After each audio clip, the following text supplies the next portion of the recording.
Assalamu alaikum wa rahmatullahi wa barakatuh. May the peace and blessings of Allah be upon all of you. Welcome back to the proof that Islam is the truth. And we've been talking about some of the amazing miracles of the Quran, the scientific miracles, those facts that can be found in the Quran that leave us awestruck. How could this information be in a book 1,400 years old? And we were looking at those verses in the Quran concerning the development of the human fetus in the womb. And we also were reading a hadith of the Prophet Muhammad, may Allah's peace and blessings be upon him, when the Prophet Muhammad mentioned that when 42 nights have passed over the conceptus, Allah sends an angel to it who shapes it, makes its ears and eyes and skin and flesh and bones. And then he says, "O Lord, is it a male or a female? And your Lord decides what he wishes and an angel records it."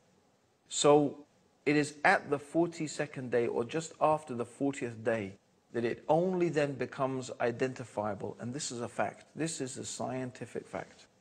And it's very interesting. It's true also that the Prophet Muhammad, may God's peace and blessings be upon him, mentioned that there are some things that the knowledge of it is only known to Allah subhanahu wa ta'ala. And one of the things the Prophet mentioned is what is the sex of the child in the womb. As one of the Muslim scholars pointed out, is that this is only up until the 40th day.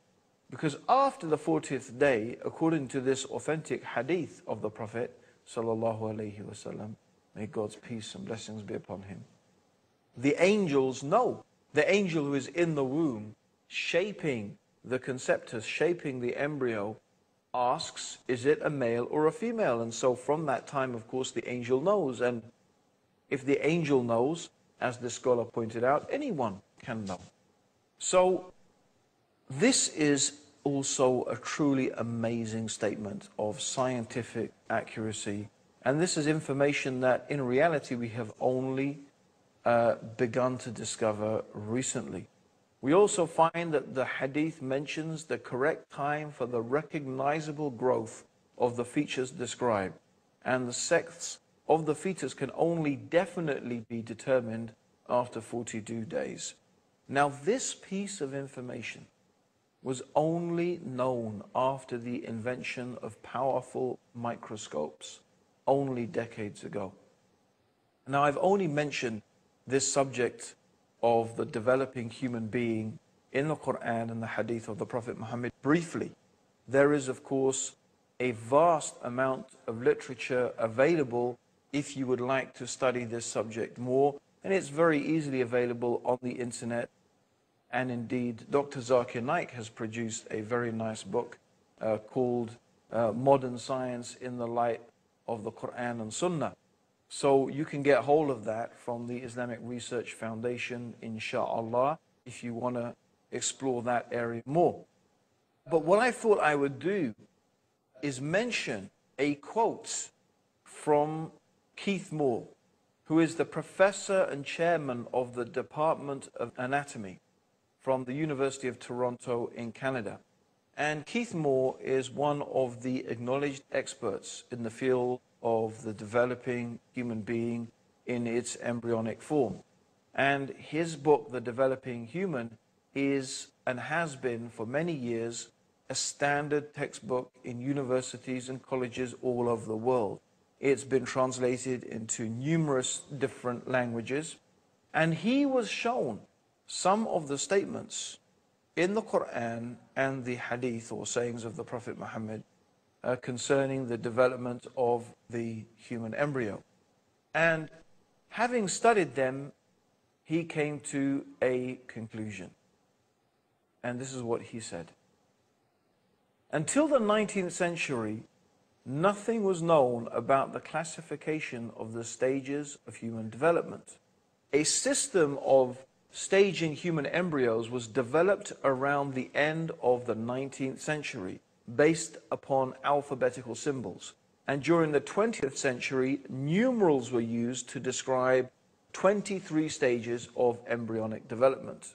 This system of numbering the stages is not easy to follow, and a better system would be based on the morphological changes In recent years, the study of the Quran has revealed another basis for the classification of the stages of developing embryo, which is based on easily understood actions and changes in shape.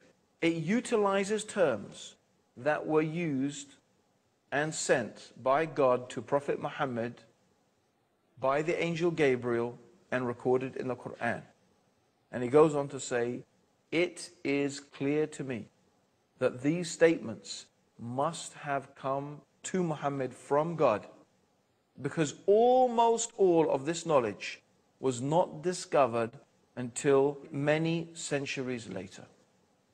This proves to me that Muhammad must have been a messenger of God or Allah. Dear viewers, you need to think about this. Here is one of the experts, perhaps the expert in the field, examining the information that is in the Quran and that has been mentioned on the tongue of the Prophet Muhammad. And he is saying that not only is it impossible for this information to have been known by anyone 1,400 years ago, he also suggests that modern embryology should follow the system of development that has been mentioned in the Quranic verses. In other words, the Quran has described the development of the human embryo so beautifully and so effectively that this should be the basis upon which scientific textbooks founded from now on. This is what Keith Moore is saying. So this is really a truly remarkable statement from a truly remarkable scientist who, by the way, has become a Muslim. How did the Prophet Muhammad develop this information?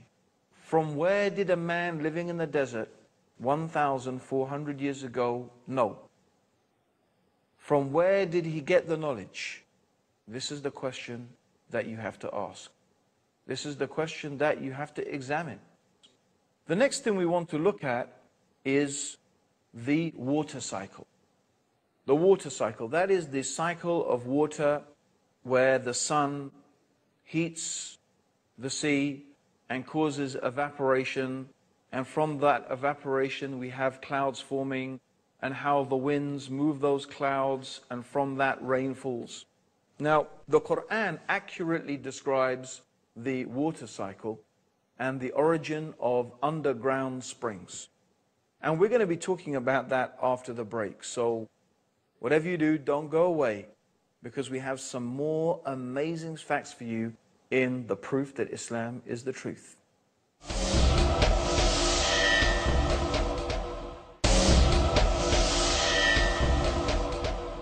Assalamu alaikum, welcome back to the proof that Islam is the truth. And we're going through some of the amazing scientific statements in the Quran, things that it was impossible for Prophet Muhammad to have known 1,400 years ago. Now, one of the things we want to talk about is the water cycle. Now, it may seem very obvious to us today about the water cycle, and for example, the origin of underground springs. But the ancient Greeks, for example, didn't seem to get it right, despite all of their philosophy and their knowledge and their ability. They actually theorized that underground springs were a product of spray that came off the sea and collected in caves. And then the spray that came off the sea and collected in the caves dripped down into the underground reservoirs through a great sea called the Abyss. In fact, it was not until the 18th century that the water cycle was really accurately described. Yet the Quran says 1,400 years ago, in the 39th surah, in the 21st ayah, have you not seen that Allah sent water down from the sky and led it through sources into the ground? This is a simple but in fact highly accurate description of the water cycle. Another amazing fact that is mentioned in the Quran we find in the 24th surah of the Quran in the 40th verse. And it's talking about the state of those people who disbelieve and reject faith in God. The Quran describes the state of the disbeliever, the person who has rejected faith. like a darkness. A darkness that is so dark, it is like the deep depths of darkness in a vast, deep ocean, overwhelmed with wave upon wave, topped by a cloud. If a man stretches out his hand, he can hardly see it. For any to whom Allah gives no light, there is no light. Now, on the surface, here Allah is giving a simple description. A person who does not believe in God and does not follow the guidance that Allah has sent down is a person who is in darkness. They are lost. Their life is a confusion. In fact, their life is so confusing, they can hardly see what is in front of them. This is how Allah is describing it. Darkness upon darkness, confusion upon confusion. He can hardly see or understand what is happening. If God does not give a person light, there is no light. So it is describing a type of absence of light, of being able to see or know really what is truly going on. And so this is the case that is described. So on the surface, we have a very poetic, we have a very strong and vigorous and amazing description of this darkness and the state of being lost. Yet when we examine it in more detail, there is something else going on here as well. There is a clue to some scientific truths. First of all, the Quran describes a vast, deep ocean, and it describes waves upon waves. Now, of course, most of us are familiar with the waves that are on top of the ocean. But what does it mean, waves upon waves? Are there other waves in the ocean? Well, we're going to find out. Also, the Quran talks about a person being deprived of light that they can hardly see. Now, a ray of light is composed of 7 colors: violet, indigo, blue, green, yellow, orange, and red. And light, when it hits water, goes through what is called refraction. That means that, for example, in the upper 10 to 15 meters, the water absorbs the red color. And as you go deeper, each of the colors in the spectrum become absorbed by the water, until you get to a depth of below about 1,000 meters, there is complete darkness. Now, what is amazing is that we also find in modern scientific discoveries that internal waves cover the deep waters of the seas and oceans, because the deep waters have a higher density than the waters above them. So waves upon waves. We have the internal waves in the deep, deep ocean, and then we have the waves on top of the ocean. And then the clouds and so on and so forth, they add to the darkness and the disparity and the breaking up and the refracting of light. Now, what is interesting is the deep darkness. Remember, the Quran says they stretch out their hand, they can hardly see it. This deep darkness begins below the internal waves in the ocean. In fact, there are certain fish down at those depths which need their own lights in order to be able to see. And amazingly, Allah has created these creatures that can actually generate their own lights. Now, this is really amazing because, of course, until very recently, no one has been able to penetrate and to reach those deep parts of the ocean. It is only with extremely sophisticated modern machinery and submarines and diving suits that someone has been able to go down to that depth. Yet we have the Quran 1,400 years ago describing the internal waves of the oceans and the darkness that is there at the depths of the oceans. How on earth, how in the heavens could a man living in the desert 1,400 years ago have known about such detailed information about a science like oceanography? Well, Professor Rao, who is an expert in marine biology at the King Abdul Aziz University in Jeddah says, 1,400 years ago, a normal human being could not explain this phenomenon in so much detail. This information must have been coming from a supernatural source.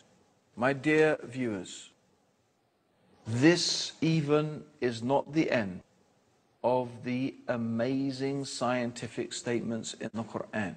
Because the next thing I want to deal with is cosmology. The statements in the Quran concerning the universe. Now, until recently, or we could say up until the 1960s, there was a major controversy between scientists concerning the state of the universe.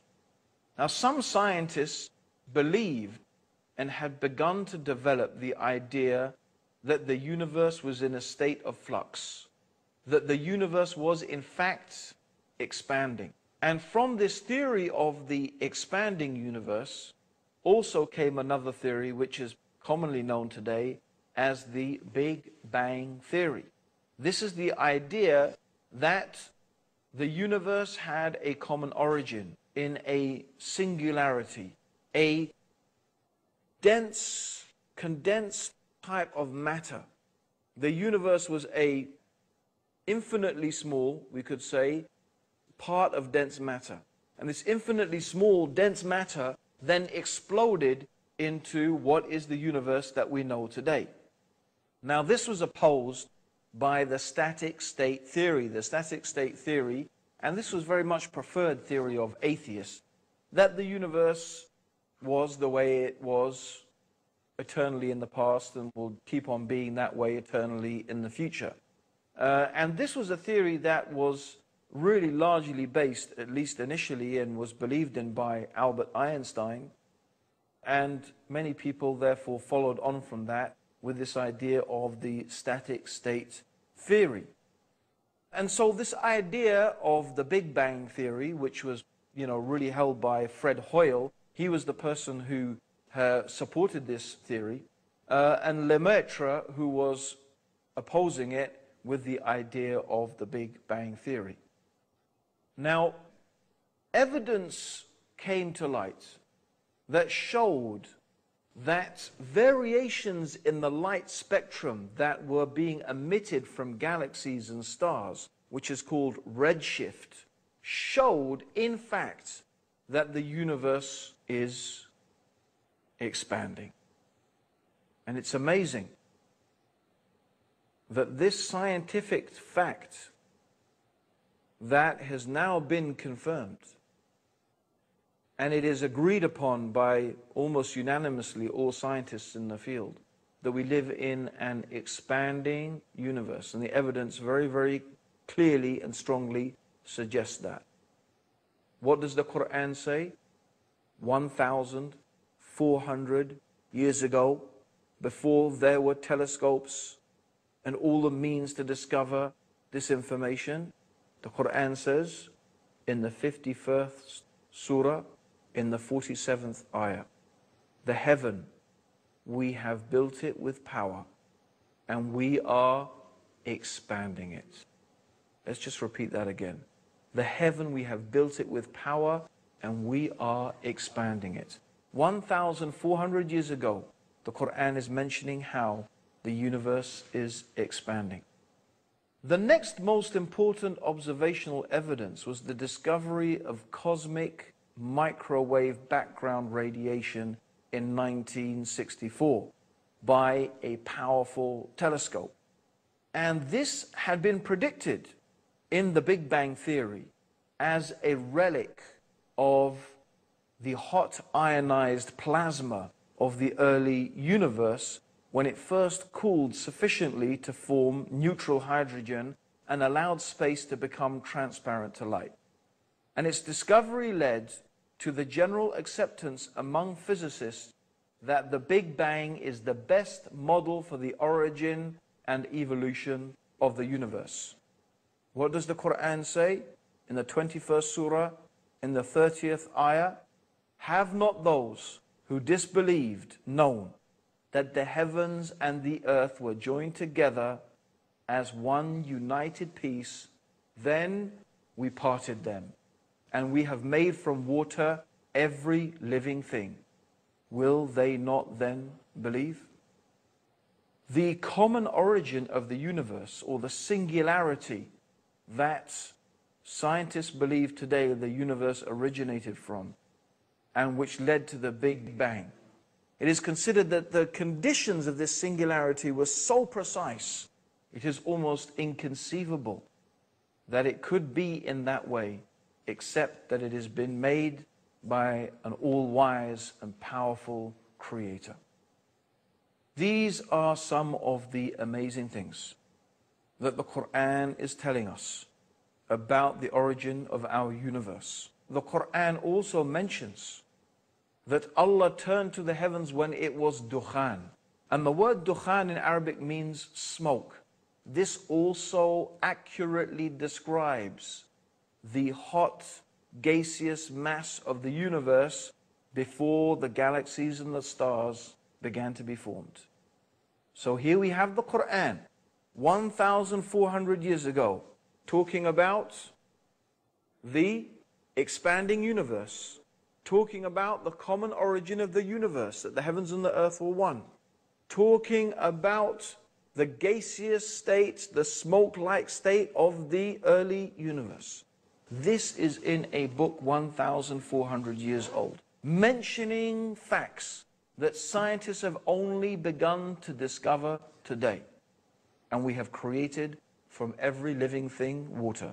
It's a fact that every living thing has its basis in and is fundamentally composed of water. You and me are about 70 to 80% water. We are made of about 70 to 80% water. A fact that has been mentioned in the Quran 1,400 years ago. Will you not believe? Will you now not believe? What will it take to make you realize and to understand that the Quran is the truth? That Muhammad is the messenger of God? This is more evidence, the proof that Islam is the truth. Join us for the next episode when we will be going through some more amazing facts from the Quran. Until then, Assalamu alaikum wa rahmatullahi wa barakatuh. May the peace and blessings of Allah and His guidance be with all of you.